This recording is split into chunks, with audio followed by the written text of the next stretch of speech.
Rural আমেরিকাতে আর কয়েক মাস থাকলেই তো মোটামুটি আমার 24 বছর হয়ে যাবে, 2002-এর মে থেকে। কিন্তু এখন যেটা আবিষ্কার করি আর নিজে 50-এর দোরগোড়ায় ঢুকি, যে এখন দিনকাল সব বদলে গেছে।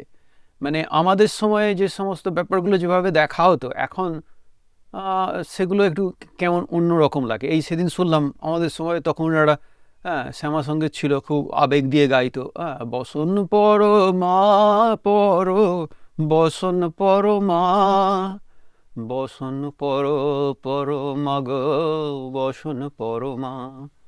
তো শুনলাম সেটাকে কোনো এক চেংড়া ছেলে সানি লিওনের ফেসবুকে লিখে দিয়েছে, ওই ওই গানের কথাটাই, বসন পর মা। জানি না এসব, আমি তো বয়স হয়ে গেছে এখন, জানি না কে সানি লিওন, তো শুনলাম।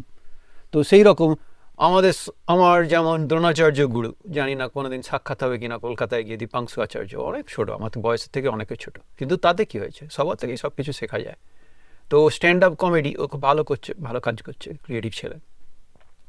তো ওই রকম ও, আমাদের সময় তো দেয়াল লিখন ছিল, ও এখন তো দেয়াল লিখন নেই, ও শুনি বাসের লিখন থেকে জোকস বলে আর কি, জোকস চুরি করে বলে, এখন তো সব চলমান জোকস হয়ে গেছে। বাসে নাকি লেখা আছে আজ বন্ধু কাল শুভেন্দু। আহ, আমাদের সময় ওই সুবিধাটা ছিল না, তবে আমাদের সময় ছিল দেয়াল লিখনের সুবিধা। দেয়ালে সব লেখা হতো, মানে বোফোর্স কামান নিয়ে লেখা হতো, তারপরে সব হিন্দিতে, এমনিতে বাংলায় বাংলায় কথা বলে, কিন্তু দেয়ালে লিখতে হবে হিন্দিতে। সেগুলো আবার গলি গলি মে চোর হ্যায়, গলি গলি মে চোর হ্যায়, জ্যোতি বসু চোর হ্যায়। আবার পারপেন্ডিকুলার দেয়ালেই লেখা আছে সেখানে, গলি গলি মে চোর হ্যায়, রাজীব গান্ধী চোর হ্যায়। মানে রিসাইকেল হচ্ছে, কিন্তু এটা তবু মানে বুঝে রিসাইকেল হতো, মানে একদম না বুঝে করতো না। মানে ওই মেয়েদের টি শার্ট বানিয়েছে হ্যান্ডেল উইথ কেয়ার বলে, ছেলেদের টি শার্ট বানিয়ে দিল ক্যান্ডেল উইথ হেয়ার, ওই রকম করতো না। অ্যাটলিস্ট বোঝার ব্যাপার ছিল, কপিটা করলে একটু বুঝে করতো। আর ভোট এলেই দাম বেড়ে যেতে হচ্ছে লালটুদার। লালটুদা কাজ করতো মাছের আড়তে, ভোরবেলা গিয়ে মাছের আড়তে কাজ করতো, সেখান থেকে একটু ঝেড়ে ফিরে মাছ এনে বা সেই মাছগুলো আমাদের সব বিক্রি করে, কিছু আবার এক্সট্রা পয়সা পেতো, কিন্তু ভালো, মানে একদম মাইডিয়ার লোক। যেখানে যার তখন দরকার পড়বে লালটুদা হাজির, মানে খুব খুব খুব খুব কাজের লোক।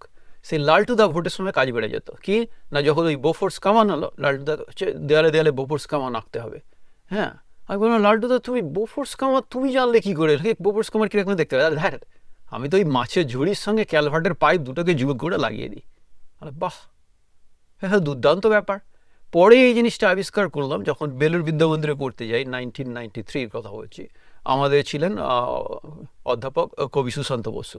উনি একটা বলতেন, ট্রান্সক্রিয়েশন, মানে একদম কপি করবে না, ট্রান্সলেশন না, ট্রান্সক্রিয়েশন, একটুখানি নাও সেখান থেকে আবার দিয়ে দিয়ে তৈরি করে দেয়। এখন বললো বাহ, আমাদের লালটুদা তো ওইটাই করতো, কি সুন্দর মাছের ঝুড়ির সঙ্গে ক্যালভার্টের পাইপ জুগিয়ে বফোর্স কামান এঁকে ভোটের বাজারে একদম সুপারস্টার।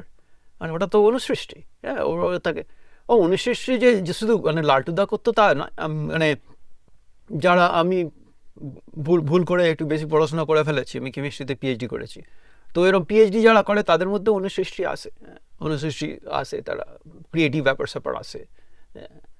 মানে ট্রমার biology student, biology neuroscience slash behavioural science, তো ওরা ওই পিএইচডি স্টুডেন্ট, গ্র্যাজুয়েট স্টুডেন্ট পরীক্ষা করছে কি না, একটা মানে একটা ইঁদুরের আর কি, একটা ইঁদুরের পাকে ড্যামেজ করবে, দিয়ে দেখবে তার বিহেভিয়ারটা কীরকম হয়।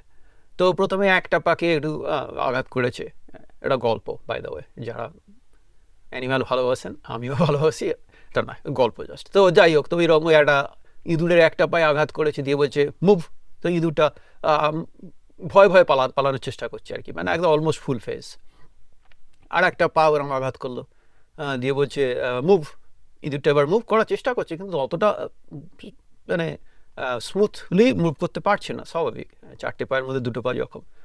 হ্যাঁ, 3 নম্বর বড়টা যখন করেছে তখন বেয়ারলি, ইঁদুরটা তখন ভয় পেয়ে বেয়ারলি শরীরটাকে কোনো ক্রমে টেনে টেনে টেনে টেনে টেনে, যেরকম ওই আর কি নকল ভিখারিরা যেরকম আর কি, পা খোঁড়া বলে যেরকম নিজের শরীরটাকে টেনে নিয়ে যায়, সেরকম করে ইঁদুরটাও টেনে নিয়ে যাচ্ছে।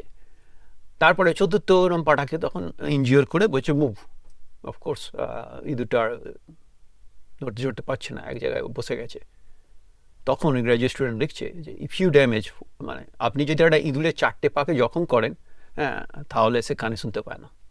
মানে অনুসৃষ্টিটা ওখানেও চলে। হ্যাঁ, সেই আর কি। তো আজকে হঠাৎ মনে পড়ে গেল যে আমাদের সময়ের এই জোকস ফোকসগুলো খুব ইচ্ছে ছিল আর কি ছোটোবেলায়, যে জোকস বলবো, লোক হাসাবো, আর কি হাসবে, তাই ইউটিউবেই হাসিয়ে যাই।